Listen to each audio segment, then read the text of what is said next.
Queridos irmãos, amadas irmãs, no amor que brota do coração de Jesus Cristo, estamos caminhando para o fim do mês de setembro, o mês da Bíblia.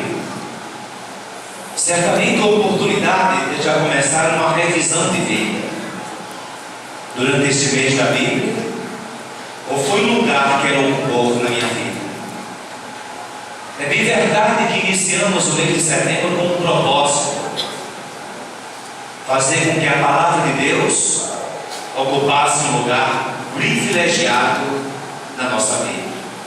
O mês está terminando, certamente uma avaliação deve ser feita de nossa parte para saber qual foi o nosso contato com a Bíblia, o nosso propósito neste mês. Quantas vezes nós prezamos a partir da Bíblia? Que lugar então a Bíblia ocupou na nossa vida? Hoje estamos celebrando o 25º domingo do tempo comum.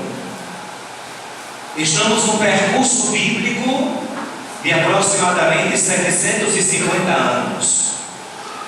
Nós começamos com a leitura do profeta Isaías, que escreveu por volta do ano 650 ou 670 a.C., e terminamos na carta de São Paulo aos Filipenses, que naturalmente escrita por volta do ano 70 depois de Cristo. Vamos então, nesse percurso bíblico, aproveitar a oportunidade da escuta da palavra para também extrair algumas lições que possam nortear a nossa vida na trajetória cristã.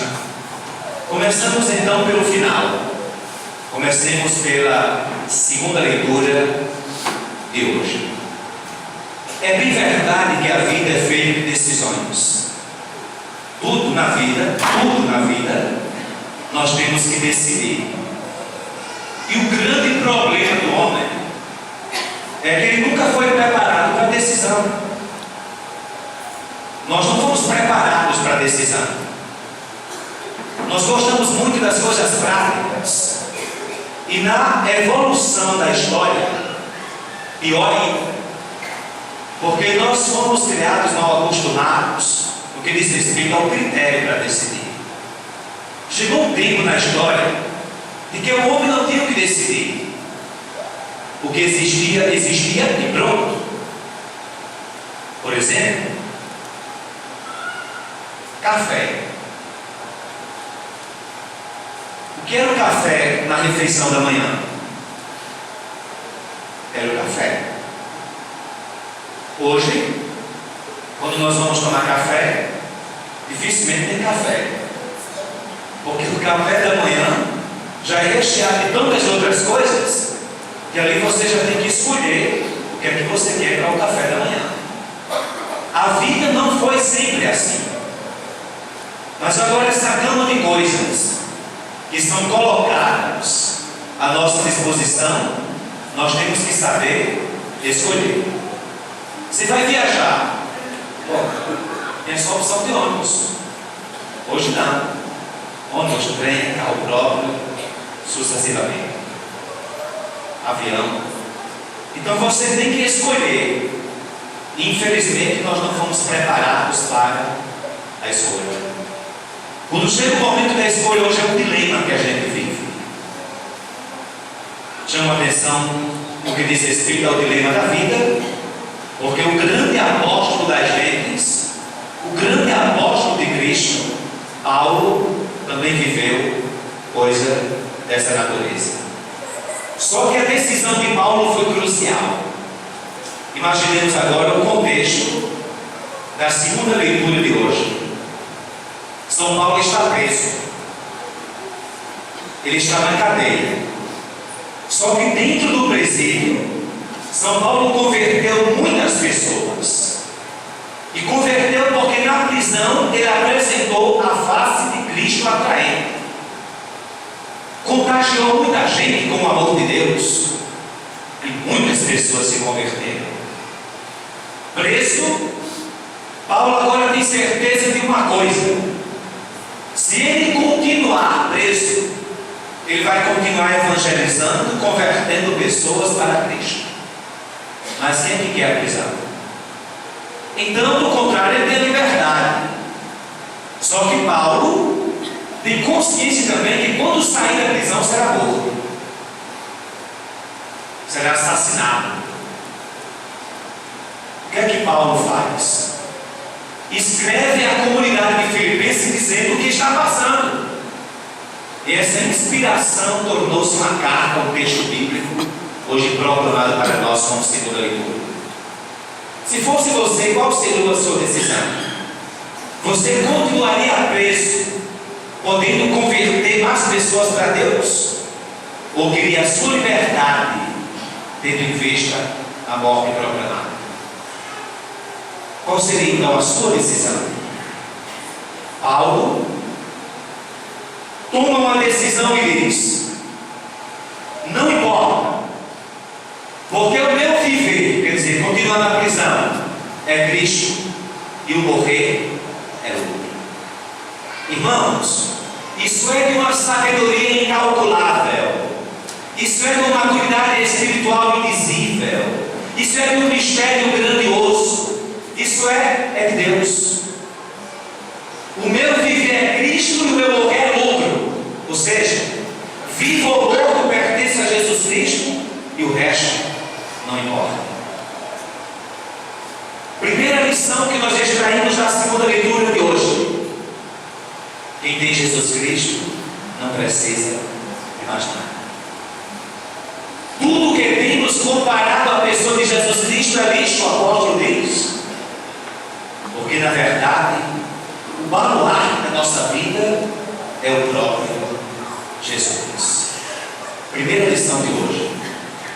Segunda lição, nós vamos tirar da primeira leitura: este profeta de Deus, Isaías, escreveu para lembrar ao povo hebreu que o homem nunca pensou como Deus esperava.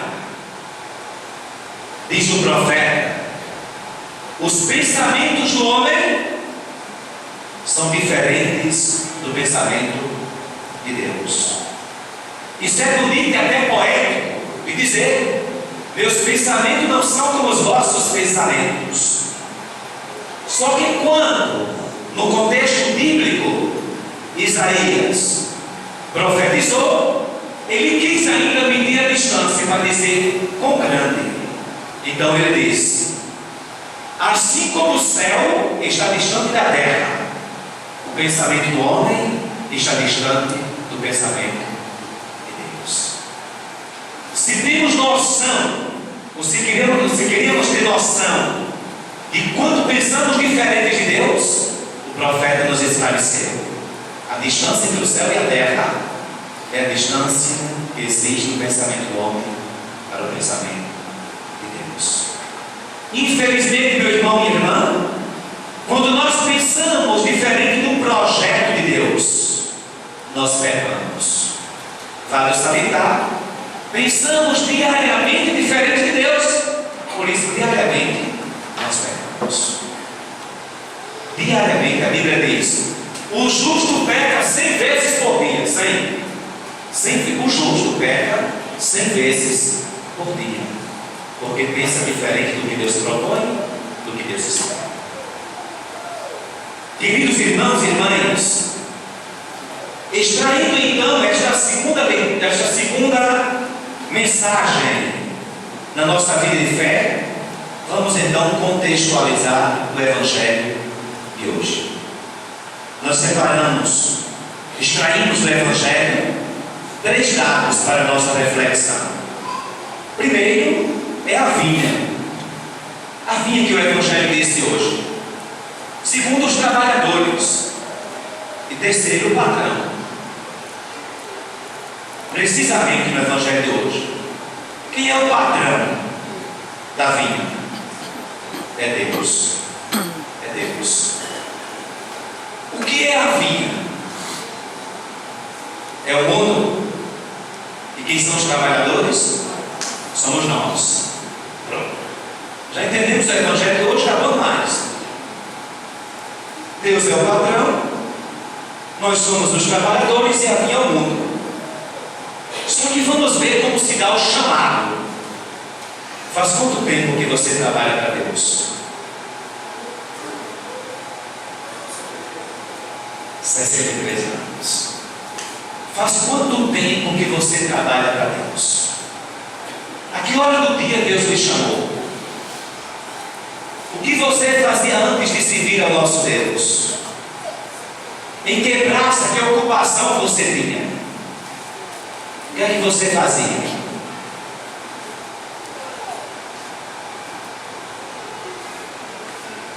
Segundo o Evangelho de hoje, para tudo tem seu tempo.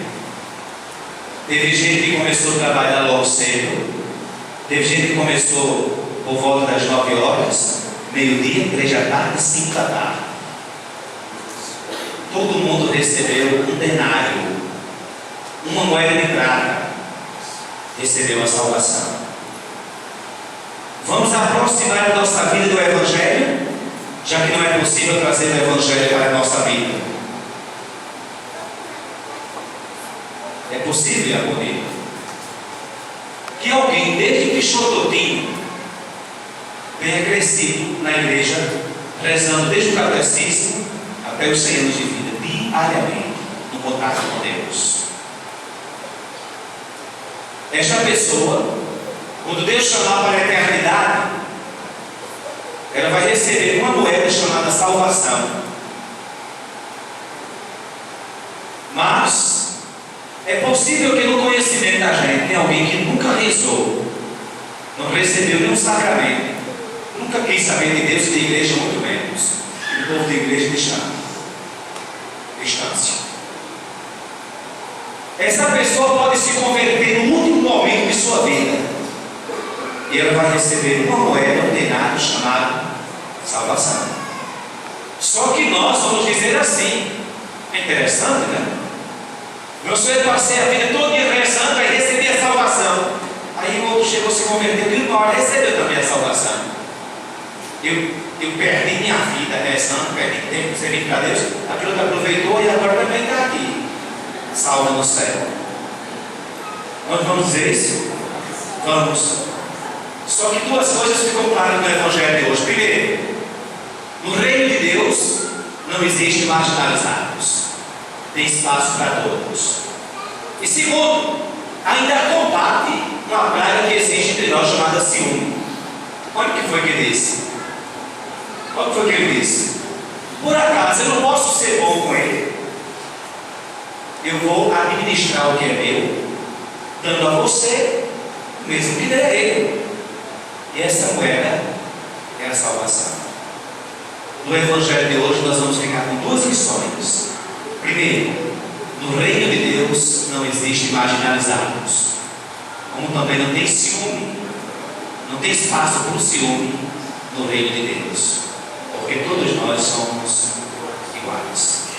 Que Deus então nos possibilite a compreensão do Evangelho, para que a vida de fé seja simplesmente um exercício daquilo que professamos. Assim seja.